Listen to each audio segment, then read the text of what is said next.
Police अधीक्षक तुषार दोशी यांच्या कृत्याने सांगलीकर भारावले। थेट मॉर्निंग वॉक करत नागरिकांशी साधला संवाद। नागरिकांनी वाचला तक्रारींचा पाढा। सांगली जिल्ह्याचे पोलीस अधीक्षक तुषार दोशी यांनी पदभार स्वीकारल्यानंतर त्यांनी केलेल्या कृत्याने नागरिकांमध्ये चांगली चर्चा रंगली आहे। कोणताही लवाजमा न घेता अधीक्षक दोशी यांनी आज सांगलीतील महावीर उद्यानमध्ये नागरिकांसोबत मॉर्निंग वॉक करत थेट त्यांच्या अडचणी जाणून घेत संवाद साधला आहे। तब्बल 10 वर्षांहून अधिक काळानंतर स्वतः पोलीस अधीक्षक आपल्याशी दिलखुलास संवाद साधून आपल्या अडीअडचणी जाणून घेत असल्याचं चित्र पाहून नागरिकांनी समाधान व्यक्त केलं आहे। यावेळी मॉर्निंग वॉक करणाऱ्या नागरिकांनी तक्रारींचा पाढा वाचला।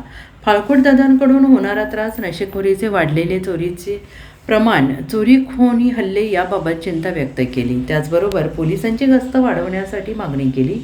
अधीक्षक दोशी यांनी त्यांच्या सर्व तक्रारी ऐकून घेत त्यावर अंमलबजावणी करण्याचे आश्वासन दिले।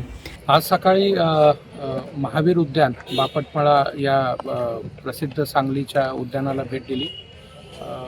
येथील नागरिकांशी संवाद साधला।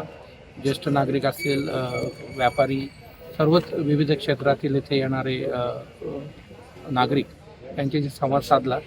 ज्या काही पोलिसांच्या दृष्टीने त्यांच्या अडचणी असतील, सजेशन्स असतील, त्याचा एक चांगला उहापोह झाला। त्यानिमित्ताने नक्की काही ग्राउंड लेवलला काय प्रॉब्लेम्स आहेत याचाही चांगला एक चर्चा झाली आणि आनंद वाटला। एक तर तसंही फार आल्हाददायक आणि चांगलं वातावरण आहे। आता थोडा पाऊस पडून गेल्यामुळे चिखल असला तरी थोडं वातावरण आता टेम्परेचर कमी झाल्यामुळे अजून एक आल्हाददायी आहे। तर हा एक चांगला उपक्रम होता आणि आनंद वाटला। त्याच्यामध्ये ज्या काही समस्या माझ्या दृष्टिकोनातून ज्या दिसल्यात मला, त्याच्यावर नक्की आम्ही प्रयत्न करू त्या सोडवायच्या। धन्यवाद। जय हिंद। Bureau report SBN Marathi Sangli.